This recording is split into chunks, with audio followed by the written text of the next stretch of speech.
3 दिन पहले सवात में शदीद बारिशों की वजह से जो सैलाब आया था, इसमें 16 के करीब सियाह डूब गए थे। इन सियाहों में 10 का ताल्लुक़ पंजाब के ज़िले सियालकोट से था और 6 का ताल्लुक़ मर्दान से था। सियाहों के डूबने के वाक़े के बाद खैबर पख्तूनख्वा हुकूमत ने सवात में तजावुज़ात के ख़िलाफ़ ऑपरेशन का आगाज़ किया है। दरियाई स्वात के किनारे तामीर किए गए होटल्स और रेस्टोरेंट्स को गिराने का अमल शुरू किया गया है और तकरीबन ज़िला इंतज़ामिया के मुताबिक 44 ऐसे तामीरात जो है उनकी निशानदेही की गई है जिनको मिस्मार किया जाएगा।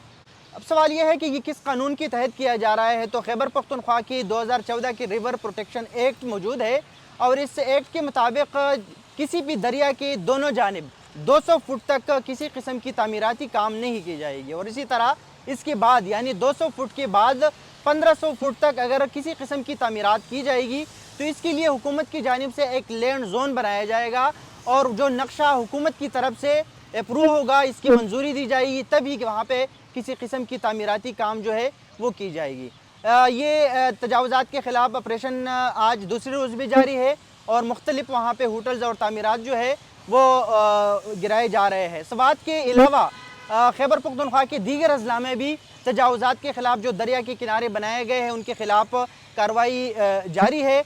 ज़िला लोअर दीर में भी कुछ मकामात पे ये कार्रवाई की गई है वहाँ के ज़िला इंतज़ामिया के मुताबिक और सवात के जो होटल्स है और जो तामीराती वहाँ पे जो रेस्टोरेंट्स है उसको भी गिराया जा रहा है।